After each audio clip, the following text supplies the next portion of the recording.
నమస్తే, నేను Yashoda. Welcome to Pallavi TV. Peddi Sudarshan Reddy ఇది ఒక ముగిసిన అధ్యాయం. కానీ ఆయన చనిపోయాక చాలామందికి అర్థమైంది తెలంగాణ గుండె మీద చెరగని సంతకం అది అని. అసలు ఈ స్థాయిలో ప్రజలతో కనెక్టివిటీ ఎట్లా సాధించుకోగలిగినారు? మనతో మాట్లాడదాం ఈరోజు రాజకీయ విశ్లేషకులు వి ప్రకాష్ సార్ ఉన్నారు. సార్ నమస్తే. నమస్కారం. సార్, చూసాము లక్షల మంది జనం ఒక మాజీ ఎమ్మెల్యే చనిపోతే. ఒకప్పుడు నాకు తెలిసినంతలో సార్ పాత ఎన్టీఆర్, పీజేఆర్, సినిమా ఇండస్ట్రీకి వస్తే శ్రీహరి, వీళ్ళ విషయంలో చూసిన తంతే. కానీ ఒక మాజీ ఎమ్మెల్యేకి దిగ్గజం కేసీఆర్ దిగి రావటం, వరంగల్ వరకు కేటీఆర్ హరీష్ రావు వెళ్ళటం, అంబులెన్స్ వెనకాల ఇటు రావటం, ఇదంతా అయితే అసలు షేక్ అనిపించింది సార్. ఎట్లా అసలు అతని మనస్తత్వం ఎట్లా మీకు తెలిసినంత వరకు? సో మీరు అన్నది నిజమేనమ్మా. ఒక మహానేత చనిపోయినప్పుడు వచ్చే స్పందన ఒక మాజీ ఎమ్మెల్యేకి, అందులో 50 ఏళ్ళున్న వ్యక్తికి రావడం అనేది అది కొంత ఆశ్చర్యంగానే అనిపిస్తుంది. అది నాకు తెలిసి అరుదైన గౌరవం భారతదేశంలో ఇంకెవరికి దక్కినట్టు లేదు. అంటే కొన్ని కారణాలు ఉంటాయి, వంగవీటి రంగా ఇట్లాంటి వాళ్ళ అప్పుడు వచ్చింది. బట్ ఇక్కడ మాత్రం ప్రజాసేవకి ఇది ఒక ధృవీకరణ పత్రం. ఆయన పనితీరు ఇదంతా కూడా ఎలక్షన్లో గెలవడం ఓడడం అనేది చాలా కారణాలు ఉంటాయి.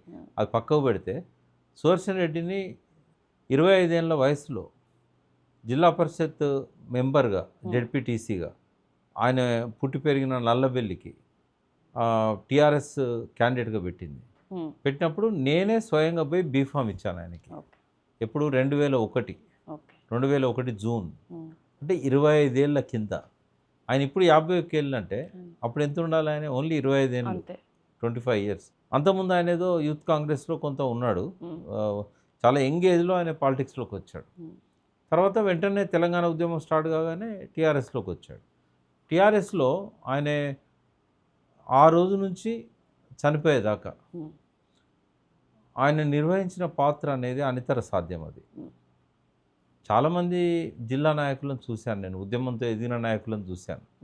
సరే, హరీష్ రావు లాంటి వాళ్ళంటే ఉద్యమంతో ఎదిగారు, కేసీఆర్ గారి కుటుంబంలో భాగం కాబట్టి వాళ్ళకి ఆ ప్రాధాన్యత వచ్చింది. కానీ ఎక్కడో మారుమూల గ్రామాలలో ఒక పేద కుటుంబంలో పుట్టి ఎక్కువ చదువుకోకుండా ఆ స్థాయికి ఎదగడం అనేది అందరికీ సాధ్యం కాలే. టీఆర్ఎస్లో కూడా సుదర్శన్ రెడ్డి లాంటి నాయకులు చాలా తక్కువగా ఉన్నారు. ఆయనే పేదరికమే, 5 అన్నదమ్ములు, ఉన్న ఆస్తిని పంచుకుంటే చాలా తక్కువ వచ్చింది ఆయనకి. ఆయన లవ్ మ్యారేజ్ చేసుకున్నాడు, అది కూడా ఒక దళిత మహిళను చేసుకున్నాడు. ఆయన చదువుకోలేదు, ఎక్కువ ఇంటర్మీడియట్ వరకే చదివాడు. కానీ ప్రజలను చదివాడు, ప్రజల సమస్యలను అర్థం చేసుకున్నాడు. నాయకునికి చేదోడు వాదోడుగా ఉన్నాడు. అక్కడ సమస్యలు వచ్చినప్పుడు గట్టిగా నిలబడ్డాడు. ఆయన జెడ్పీటీసీగా ఆయన పోటీ చేసినప్పుడు ఆయన మీద వేం నరేందర్ రెడ్డి గారు టీడీపీ నుంచి పోటీ చేసి ఓటమి పాలయ్యారు. ఈయన కొత్తగా వచ్చాడు. ఆయనేమో అప్పటికే పార్టీలో చంద్రబాబు నాయుడుకు మంచి దగ్గరగా ఉన్న వ్యక్తి. అటువంటి వ్యక్తిని ఆయన అక్కడున్న ప్రకాష్ రెడ్డి ఎమ్మెల్యే టీడీపీ, ఆయనే రేవూరు ప్రకాష్ రెడ్డి గారు ఏం చేశారంటే జిల్లా పరిషత్ చైర్మన్ జనరల్ అయింది వరంగల్ది, ఎప్పుడు 2001లో. అయితే చైర్మన్ చేయాలని చెప్పి ఈ వేం నరేందర్ రెడ్డి కాన్స్టిట్యున్సీలో అది ట్రైబల్కి వచ్చింది. సో ఆయనను తీసుకొచ్చి ఇక్కడ నిలబెట్టి మహబాద్ నుంచి పక్క కాన్స్టిట్యున్సీ ఇక్కడ నల్లబెల్లిలో నిలబెట్టారు. పెడితే ఈయన స్థానికుడు. సరే, ఆయన ఆ యువరక్తం ఉంది, ఊరు తిరిగాడు. టీఆర్ఎస్ కొత్తగా వచ్చింది, గెలిపించారు. అక్కడ నుంచి ఆయన రాజకీయ భవిష్యత్తు స్టార్ట్ అయింది. తర్వాత 2004లో టీఆర్ఎస్ కాంగ్రెస్ కలిసి పోటీ చేసినప్పుడు అక్కడ ఎమ్మెల్యే లక్ష్మారెడ్డి గారని ఆయనకు టికెట్ ఇచ్చారు. అప్పటికి ఇంకా ఈయన ఎమ్మెల్యే స్థాయికి ఎదగలే, ఒక జెడ్పీటీసీగానే ఉన్నాడు. సో తర్వాత కాలంలో అలయన్స్లో మళ్ళీ అది మారింది సీటు. సో ఫైనల్గా ఈయన 2014లో మాత్రమే ఈయనకు ఎమ్మెల్యేగా అవకాశం వచ్చింది. కానీ ఆయన గెలవలేదు. అప్పుడు 2018లో గెలిచాడు. అప్పుడు చాలా 63 సీట్లే వచ్చాయి కదా. సో నర్సంపేట రాలేదు. సో 2018లో ఆయన గెలిచాడు. ఆ మధ్యకాలంలో జరిగిన పరిణామాలు చూసినట్టయితే కాంగ్రెస్ పార్టీ 2004లో అలయన్స్లోకి వచ్చి 3 ఎమ్మెల్యేలు వరంగల్ జిల్లాలో టీఆర్ఎస్ గెలిస్తే ఆ 3ని కాంగ్రెస్లో కలుపుకున్నారు.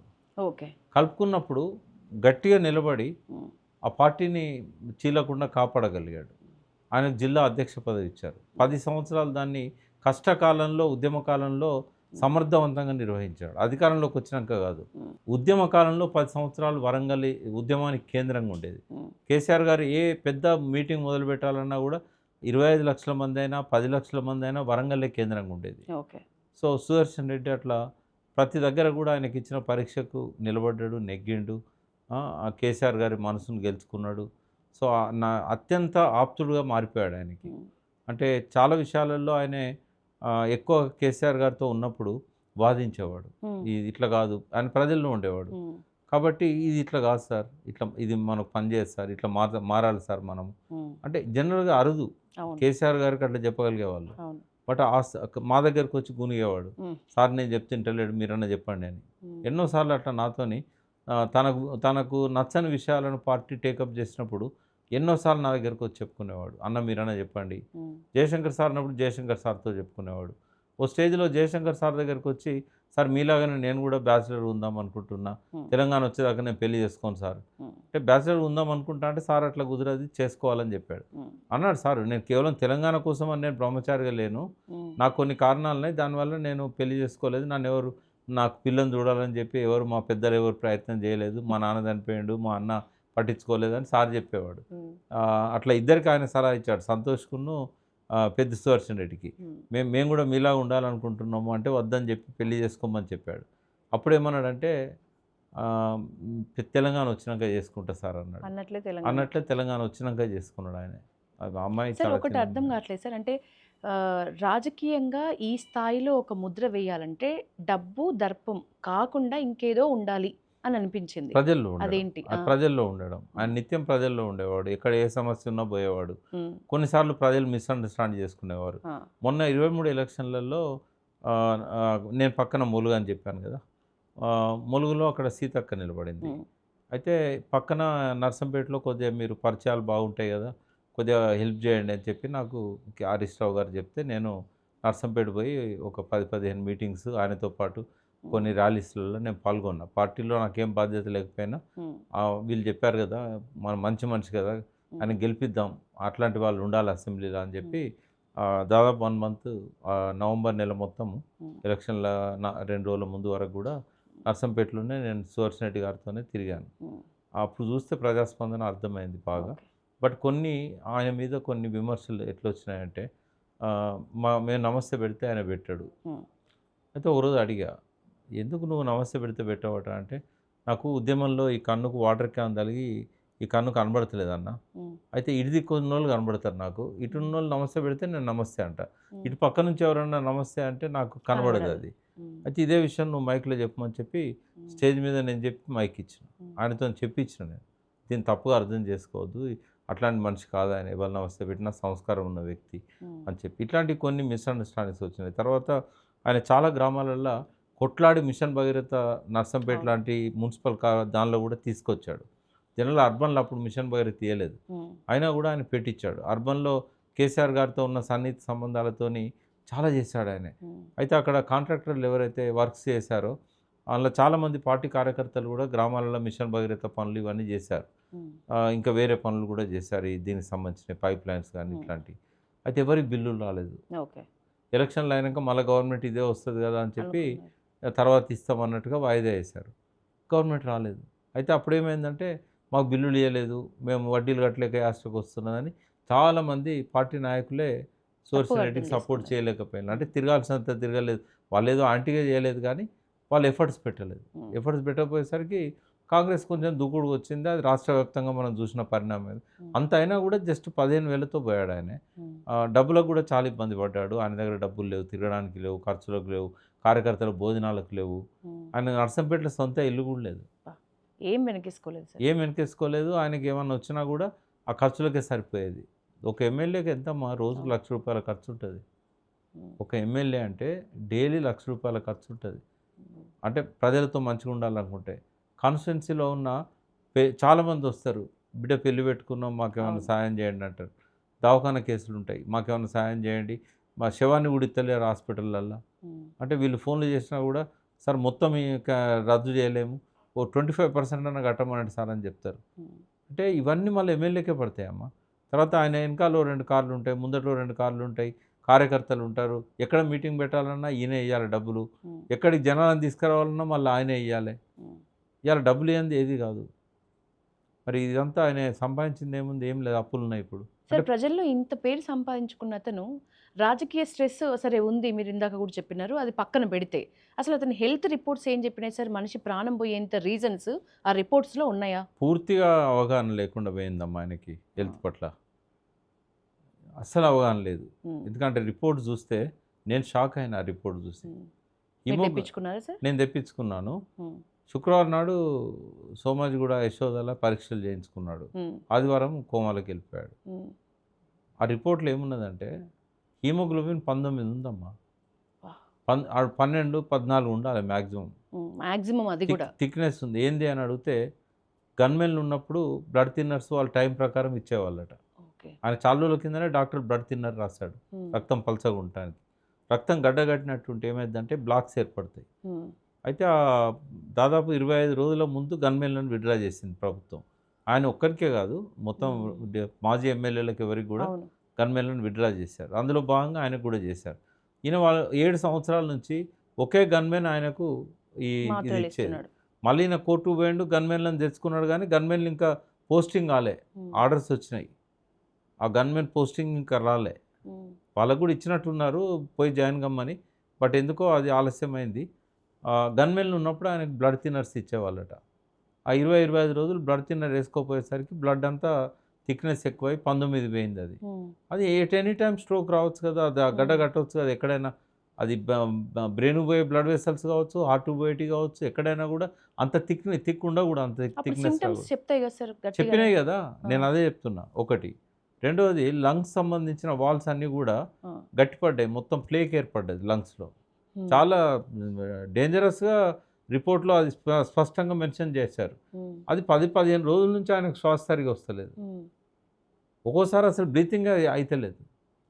మూడోది ఏంటంటే హెచ్డిఎల్, ఎల్డిఎల్ కొలెస్ట్రాల్స్ అని ఉంటాయి. హెచ్డిఎల్ గుడ్ కొలెస్ట్రాల్, అది మినిమం 40 ఉండాలి. 22 ఉన్నది, 22 ఉంది. హార్ట్కి అది చాలా ఇంపార్టెంట్. అది హెచ్డిఎల్ కొలెస్ట్రాల్ అనేది హై డెన్సిటీ గుడ్ కొలెస్ట్రాల్, అది సగం ఉంది. అది ట్రైగ్లిసరైడ్స్ 150 ఉండాలి, మోర్ దెన్ 350 దాటిపోయినాయి. ఈ సిమ్టమ్స్ అన్నీ అట్లుండగా విపరీతమైన స్ట్రెస్. తర్వాత వారం 10 రోజుల నుంచి ఆయన బ్రీతింగ్ సమస్యలు ఉన్నాయి. ఆరోగ్యం గురించి ఎవ్వరికి అవగాహన లేదమ్మా. ఆయన ఒక్కడిని నేను తప్పు పట్టలేను. ఏమవుతుంది డాక్టర్ కూడా చెప్పుంటాడు ఆయనకు యశోదల, నీ బాగాలేదు పరిస్థితి, అడ్మిట్ కమ్మని చెప్పుంటాడు. ఏమవుతుంది 2 రోజులలో మళ్ళీ నేను వచ్చి జాయిన్ అవుతా, ఒక్కనే వచ్చిన నేను, ఎవరు లేరు కదా, జాయిన్ కావాలంటే అన్ని సేవలు చేసే వాళ్ళు కావాలి కదా, డబ్బులు కూడా ఉన్నాయో లేవో. అప్పుడు అడ్మిషన్ అప్పుడు ఎట్లయినా అడుగుతారు. మరి నాకు ఎక్స్ఎమ్మెల్యే కాబట్టి గవర్నమెంట్ నుంచి ఏముంటుందో ఆ తర్వాత వస్తుంది. అది ముందైతే వాళ్ళకు కొంత పే చేయాల్సి ఉంటుంది. మోమాటస్తుడు, అడగలేడు ఎవరిని. ఇట్లాంటివన్నీ మెయిన్గా అవగాహన హెల్త్ పట్ల ప్రతి ఒక్కరికి ఉండాలి. ఒకవేళ అవగాహన ఆయనకు ఉండుంటే అశ్రద్ధ చేసేవాడు కాదు, అది ఆయన తప్పు కాదు. నేను అడుగుతానమ్మా, ఇప్పుడు పాఠ్యపుస్తకాలలో ఉంటాయి ఈ విషయాలు, తల్లిదండ్రులు చెప్తారా, క్లాస్ టీచర్ చెప్తాడా, మన పక్కనున్న రాజకీయ నాయకులు చెప్తారా? ఎట్లా వస్తుంది అవగాహన? ఆ పీక్ మూమెంట్లో ఏమై ఉంటుంది సార్? ఆయనకి ఏమైందంటే బ్లడ్ చిక్కగా అయ్యి క్లాట్స్ ఏర్పడ్డాయి. అదివరకే ఆయనకు ఊపిరితిత్తుల సమస్య ఉన్నది. అది ఫస్ట్ ఏంటంటే హార్ట్ అటాక్గా, దానికి హార్ట్ బ్లడ్ ఏదైతే ఆర్టరీస్లలో పంపింగ్ ఉంటుందో, ఇంకా నయం ఆయన కాల్షియం స్కోర్ బాగుంది, కాల్షియం ప్రాబ్లంతో కాలేదు అది. ఈ మధ్య అమెరికాలో జరిగే హార్ట్ అటాక్స్ అన్నిటికి కూడా కాల్షియం స్కోర్ కారణం, అది కాల్షియం గడ్డలు కట్టడం. ఈయన విషయంలో అది 0 ఉంది, అదేం లేదు. బట్ రూల్ అవుట్ చేస్తారు అది. బట్ మిగతా విషయాలు మాత్రం అంత ఫేవర్గా లేవు. అయితే ఆ రక్తం ఏమైందంటే ఇప్పుడు కాళ్ళకు రెగ్యులర్ వాకింగ్ ఇట్లాంటివి బాగున్నప్పుడు ఏమవుతుందంటే అది అక్కడ క్లాటింగ్ కాదు. ఓకే. ఇప్పుడు వాకింగ్కు దానికి సంబంధం ఉంటుంది. బట్ ఇప్పుడు ఈ మధ్య అంతా వాకింగ్కి అవకాశం లేదు కదా. కారు దిగితే మళ్ళీ ఇల్లు కారు ఇట్లా ఉంటుంది అన్నట్టు. ఎవ్రీడే కొంత నడవాలి. నడిస్తే ఈ క్లాట్స్ అనేవి వీలైనంత వరకు తగ్గుతాయి. రెండోది బ్లడ్ థిన్నర్స్ కేవలం అలోపతి మెడిసిన్లోనే కాదు, మనం వెల్లిపాయలో కూడా బ్లడ్ థిన్నరే, వెల్లిపాయ. ఇట్లాంటివి కూడా కొన్ని న్యాచురల్ రెమెడీస్. ఎప్పుడైతే రక్తం గడ్డగడుతుందని అర్థమవుతుందో మనకు ఆహార పదార్థాల్లో మార్పు తీసుకురావాలి. రక్తాన్ని పల్చగా చేసే ఆహారాన్ని తినాలి, అది సేఫ్. అది ఆ ఫ్లక్చువేషన్ ఉండదు, ఇట్లా అలవాటు అయిపోతుంది ఇక బాడీకి. కాబట్టి ఈ మూమెంట్లో అయినా ఇంత పెద్ద వైద్య సదుపాయాలు, ఇంత పెద్ద సూపర్ స్పెషాలిటీ హాస్పిటల్స్ కదా సార్, ఎందుకు కాపాడుకోలేకపోయినాం? అంటే డాక్టర్స్ సీరియస్గా చెప్పి ఇంకా నువ్వు బయటికి పోవద్దు, అడ్మిట్ కావాలని చెప్పాలి. బట్ ఏమన్నా అడిగినా 2-3 రోజుల నుంచి ఇట్లే ఉంది నాకు, ఒక్కరోజుకి ఏమవుతుంది అని చెప్పి అనుకుంటున్నాను నా ప్రిడిక్షన్, ఎందుకంటే Okay. అక్కడ ఎవరు లేరు. ఉమ్, ఏ డాక్టర్ ఆయనతో మాట్లాడినో నాకు తెలియదు. ఉమ్, బట్ రిపోర్ట్ చూస్తే మాత్రం ఏ డాక్టర్ కూడా ఆయనను బయటికి పోనీయద్దు. ఉమ్, ఇమ్మీడియట్గా థ్రెట్ ఉంది నీకు, నువ్వు బయటికి పోతే హార్ట్ అటాక్ రావచ్చు, లేదా స్ట్రోక్ రావచ్చు, నువ్వు ఇమ్మీడియట్గా బెడ్ తీసుకొని ఉండాలి అని చెప్పి ఆయన కనుక అడ్మిట్ చేసుకొని ఉమ్, కావాల్సిన ట్రీట్మెంట్ స్టార్ట్ చేస్తుంటే ఆ బ్లడ్ థిన్నర్స్ ఇచ్చి కొంచెం పలచగా చేసి ఉమ్, ఆ కొలెస్ట్రాల్ గుడ్ కొలెస్ట్రాల్ పెరగడానికి ఏదైనా ఏముందమ్మా, ఆల్మండ్స్ రోజు 10 నానబెట్టుకొని తింటే గుడ్ కొలెస్ట్రాల్ పెరుగుతుంది. ఉమ్. నేను ఎప్పుడు ఫుడ్ మీద అవును, మెడిసిన్ చెప్తారు కంటే కాబట్టి. ఉమ్, మెడిసిన్ వాడినప్పుడే, ఇప్పుడు ఆయన చాలా కాలం బ్లడ్ థిన్నర్స్ వాడాడు కాబట్టి హార్ట్ అటాక్ రాలే. ఉమ్. ఎప్పుడైతే బ్లడ్ థిన్నర్స్ ఆపేసిండో ఆపేసిండో రక్తం గడ్డగట్టింది. ఒక 2 days ముందు ఈ ప్రికాషన్ ఉండుంటే సేఫ్ అయ్యేవారు ఆ రోజు కనుక ఆయన పరీక్షలు చేసుకున్న రోజు అడ్మిట్ అయినా అసలు ఈ మరణం అనేది రాకపోయేది, రాకపోయేది. ఈజీగా ప్రివెంట్ చేయగలిగేది అది. రెండవది 5-6 రోజుల నుంచి శ్వాస సరిగా వస్తలేదా అని గమనించినప్పుడు వెంటనే ఆయన అడ్మిట్ కావాలి కదా. ఎవరు కూడా ఇప్పుడు ఒకటమ్మా, ఏ డయాగ్నోస్టిక్ సెంటర్లో చెప్పని విషయాలను మన శరీరం మనకు చెప్తుంది. 2 విషయాలలో మనం నెగ్లెక్ట్ చేస్తాం. ఒకటి, మనసు మాట వినం మనం. రెండవది, మన శరీరం మాట వినం. శరీరం మనకు ప్రతిసారి పంపిస్తూ ఉంటుంది సిగ్నల్స్, వినం మనం. ఎందుకంటే ఆ సిగ్నల్స్ని అర్థం చేసుకునే తెలివి మనకు లేదు. అందుకే వాళ్ళు ఎట్లా నేర్పుతారో ఆరోగ్యం గురించి అట్లా నేర్పాలి. చిన్నప్పటి నుంచే పిల్లలకు. ఇంకోటి, మనం ఏం తింటున్నామో అదే మన ఆహారం, ఆహారమే మన ఆరోగ్యం. నువ్వు ఆహారాన్ని పక్కకు పెట్టి, we are not design to eat medicines కదా, మనం మందులు తినడానికి పుట్టలే కదా. మందులను ఆహారంలాగా తింటున్నారు, ఆహారాన్ని మందులాగా. అంటే ఏది తినాలనే విషయంలో అవగాహన ఒకటి, బాడీలో ఏం జరుగుతుంది అనేది ఆయన తెలుసుకోగలిగి ఉంటే ఇవాళ మనం ఆయన కాపాడుకునే వాళ్ళం. సార్, కేసీఆర్ అట్లా వస్తారని నిజానికి చాలా మంది ఎక్స్పెక్ట్ చేయలేదు. అంటే ఆయన రావటం నేను ఎక్స్పెక్ట్ ముఖ్యంగా చేశాను, చేశారు. ఎందుకంటే సుదర్శన్ రెడ్డికి కేసీఆర్ గారికి ఉన్న అనుబంధం అటువంటి. ఎట్లా ఏర్పడింది సార్ అది అంత అంటే strong గా? ఆయన 25 సంవత్సరాలు ఆయన ఏ టాస్క్ ఇచ్చినా కూడా కంప్లీట్గా ఆయన ఫుల్ఫిల్ చేసేవాడు. కష్టకాలంలో వరంగల్లో ఆయనే నిలబడ్డాడు. పెద్ద పెద్ద ఈవెంట్స్ ఆయన మీద నమ్మి కేసీఆర్ వదిలేసేవాడు. ఏ సమస్య ఉన్నా కూడా కేసీఆర్తో నేరుగా మాట్లాడుకునేవాడు. అంతకుముందు ఫుడ్ కార్పొరేషన్లో ఆయన దీనిలో సివిల్ సప్లైస్లో ఆయన చైర్మన్గా పనిచేశాడు 2 years. ఆ 2 yearsలో చాలా వరకు అక్కడ జరుగుతున్న వాటిని ఆపగలిగాడు ఆయన, స్కామ్లను. మీకున్న అనుబంధం, మీకు ఏమైనా ఒక మంచి మూమెంట్స్ ఏమైనా గుర్తున్నవి? ఇంత సుదీర్ఘమైన అనుబంధం నాకు తప్ప ఎవరికి ఉందమ్మా. 25 years ఫస్ట్ రాజకీయ పార్టీలో బీఫామ్ ఇచ్చిన దగ్గర నుంచి మొన్న ఓడిపోయినప్పుడు ఎమ్మెల్యేగా ఆయన కాన్స్టిట్యున్సీలో 30 రోజులు తిరిగింది నేనే కదా. చాలా మంచి మనిషి అమ్మ ఆయన. ఎన్నడూ కూడా డబ్బు గురించి ఆలోచించలేదు. చాలా ఇబ్బంది పడ్డాడు ఎలక్షన్లప్పుడు. నేను కూడా ఆయన ఇబ్బందిని చూసి నేను కేసీఆర్ గారికి కూడా చెప్పాను. ఆయన అక్కడ ప్రచారానికి వచ్చినప్పుడు చాలా అవస్థపడుతున్నాడు, ఎవరిని చూసినా ప్రతి మీటింగ్కు డబ్బులు అవసరం, ఆయన దగ్గర లేవు పాపం, ఖర్చు పెట్టడానికి కూడా లేవు అని చెప్పాను. అంటే ఇక మాకు ఆ డబ్బు లేకపోవడం వల్లనే ఇక ఓటమి పాలవుతాడేమో అనే అనుమానం కూడా అప్పుడు వచ్చింది. మంచి మనిషి అమ్మ. ఇప్పుడు ఆయన వైఫ్ కూడా చాలా మంచిది. ఇప్పుడు ఏడుపు చూసి అందరం చలించిపోయినాం నిజానికి. హైలీ ఎడ్యుకేటెడ్ కూడా ఆమె. యూనివర్సిటీలో ఉన్నప్పుడు ఆయన పరిచయం అయ్యాడు ఆమెకు. ఆయన ఒక రోల్ మోడల్గా, ఆయన ఒక హీరోలాగా. ఆమె అదే కాన్స్టిట్యున్సీలో నెక్కొండ ప్రాంతానికి సంబంధించిన అమ్మాయి. ఇప్పుడు నల్లబెల్లి నుంచి ఆమె ఇదివరకు ఒకసారి లోకల్ బాడీస్లో ఆమె గెలిచింది. ఒక 5 years ఆమె ఆ టర్మ్ పూర్తి చేసింది. రాజకీయాలలో కొద్దిగా అనుభవం సంపాదించింది. మొన్న కావ్య ఎప్పుడైతే టీఆర్ఎస్లో నుంచి కాంగ్రెస్లో పోయిందో ఎంపీ టికెట్ కోసం కూడా ఆమె ట్రై చేసింది. ఎందుకంటే ఎస్సీ రిజర్వేషన్ కదా హన్మకొండ, ట్రై చేసింది. నేను కూడా ఆమెకు సపోర్ట్ చేశాను. కానీ టికెట్ ఇవ్వలేదు పార్టీ. ఇవ్వకపోయేసరికి ఆమె మళ్ళీ ఎవరైతే క్యాండిడేట్స్ ఉన్నారో వాళ్ళకి సపోర్ట్ చేసింది. బట్ ఆమె ఇప్పుడు ఈ నర్సంపేటకు రాబోయే రోజుల్లో డెఫినెట్గా ఆమె అభ్యర్థిత్వాన్ని పార్టీ డిసైడ్ చేసే అవకాశాలు ఉన్నాయి అంటున్నారు, వార్తలు అయితే వస్తున్నాయి. పిల్లలను కూడా కేసీఆర్ గారు టేక్ కేర్ చేస్తారు, అందులో ఎవరికి ఎటువంటి అనుమానాలు సందేహాలు అక్కర్లేదు. సుదర్శన్ రెడ్డి లాంటి వాళ్ళు చాలా అరుదుగా ఉంటారు టీఆర్ఎస్ పార్టీలో కూడా. ఉద్యమ కాలం నుంచి కూడా ఆయన ఇటు అధికారంలో ఉన్నప్పుడు అటు ఉద్యమంలో ఉన్నప్పుడు కూడా ఎన్నడూ ఆయన ఆ ప్రిన్సిపల్స్ను వదిలేయలేదు, నిజాయితీగా ఉన్నాడు. అట్లా ఉండే వాళ్ళు తక్కువ ఉంటారు. రెండవది, ప్రజల్లో తలలో నాలుకలాగా ఎవరికి ఏ సమస్య ఉన్నా కూడా, నేను పీజీఆర్తో కలిసి పనిచేశాను, సుదర్శన్ రెడ్డితో కూడా చూశాను. ఇద్దరిలో సాధారణ లక్షణాలు సేమ్ ఉంటాయి వాళ్ళిద్దరిది కూడా. ఏ రాత్రి ఎవరు వచ్చినా కూడా వాళ్ళని చూడడం, ఆదుకోవడం. కాకుండా ఆయన చేతిలో లేని అనేక అంశాల వల్ల ఆయన కొంత వ్యతిరేకత ఎలక్షన్లలో వచ్చినా కూడా, బిల్స్ సంబంధించిన ఇట్లాంటివి కొంత ఆయన కన్ను కనబడక కొంత వ్యతిరేకత వచ్చినా కూడా, ఓటమికి ఎన్ని కారణాలన్నా ప్రజలందరూ కూడా ఆయనను గౌరవించిండ్రు. తనవాడు అనుకున్నారు. చిన్న చిన్న తగాదాలన్నా కూడా అల్టిమేట్గా ఆయన నిలబడ్డాడు అక్కడ. ఒకవేళ ఆయన రేపటి ఎలక్షన్ కనుక వచ్చేదాకా ఉండి ఉంటే మంచి మెజార్టీతో గెలిచే అవకాశం ఉన్న వ్యక్తి ఆయన. సార్ ఫైనల్గా తోటి రాజకీయ నాయకులకి ఈ పెద్ది మృతి సందర్భంగా ఏం చెప్తారు సార్? అంటే ఒకటి, రాజకీయాలలో ఉన్నప్పుడు ఆర్థికంగా కూడా వాళ్ళు ఆలోచించాలమ్మా. ఈ స్ట్రెస్కు ప్రధాన కారణం ఏంటి? ఫైనాన్సే కదా. ఫైనాన్సే. మీరు ఎక్కడికైనా పోండి, కార్ల్ మార్క్స్ 1848లో కమ్యూనిస్ట్ ప్రణాళిక రాసినప్పుడు మానవ సంబంధాలన్నీ ఆర్థిక సంబంధాలే అని అన్నాడు. ఆ రోజు నుంచి ఈ రోజు వరకు కూడా అది భార్యాభర్తల తగాదైనా ఫైనల్గా ఎక్కడ ల్యాండ్ అవుతుంది అంటే ఫైనాన్షియల్ ప్రాబ్లం దగ్గరనే. ఇప్పుడు రాజకీయాలలోకి వచ్చేవాళ్ళు ఏదో నాయకుడి దగ్గర నాకు టికెట్ ఇస్తాడు అని చెప్పి పరిగెత్తుకొని వస్తారు. నేను అమెరికాలో కూడా నన్ను ప్రతి సిటీలో అడిగారు, మేము కాన్స్టిట్యున్సీ పెరుగుతున్నాయట, నేను ఇక్కడ అన్నీ వదులుకొని అక్కడికి వద్దాం అనుకుంటున్నా అంటే, ఓ 50 కోట్లు ఉంటే రా, డబ్బులు లేని రాకు, ఎందుకంటే నువ్వు ఎన్ఆర్ఐవి, నీ నుంచి ప్రజలు ఎక్స్పెక్ట్ చేస్తారు. అక్కడ ఉన్న వాళ్ళకు 20 కోట్లు అయితే నీకు 50 కోట్లు అవుతాయి అని నేను డిస్కరేజ్ చేస్తున్నాను. అయితే కేవలం నాయకుడు దగ్గర ఉంటే కేటీఆర్ గారు పిలిచి సెల్ఫీ దిగినంత మాత్రాన దగ్గర అయినట్ట అది? ఆయనకుండే సమస్యలు ఆయనకుంటాయి టికెట్ ఇచ్చేటప్పుడు.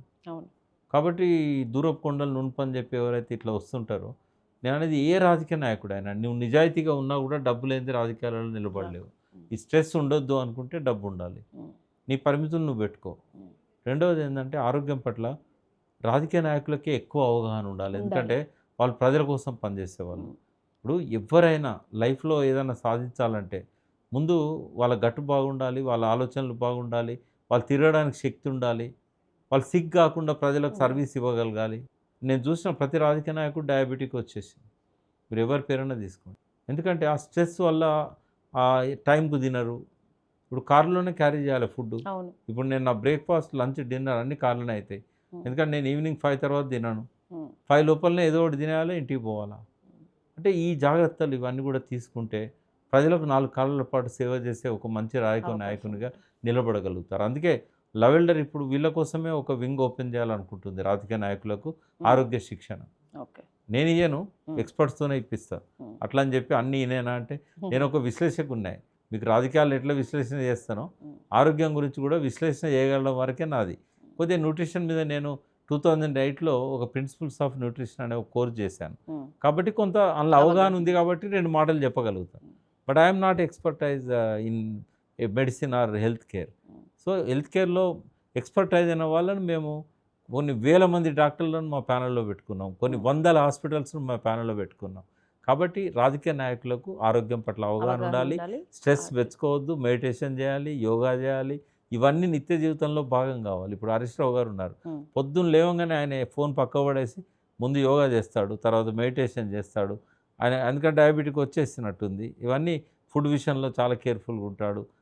ఇవన్నీ కూడా ఉండాలి. డ్రై ఫ్రూట్స్ని క్యారీ చేస్తారు, కార్లో ఆకలైనప్పుడు డ్రై ఫ్రూట్స్ అవసరం, డ్రై ఫ్రూట్స్ మంచివి తినాలి, వాటిని ఈ జాగ్రత్తలు తీసుకుంటే సుదర్శన్ రెడ్డి లాగా మళ్ళీ ఇంకొకసారి ఈ ప్రాబ్లం రాకుండా ఎవరైనా జాగ్రత్త పడవచ్చు. Thank you sir. Thank you.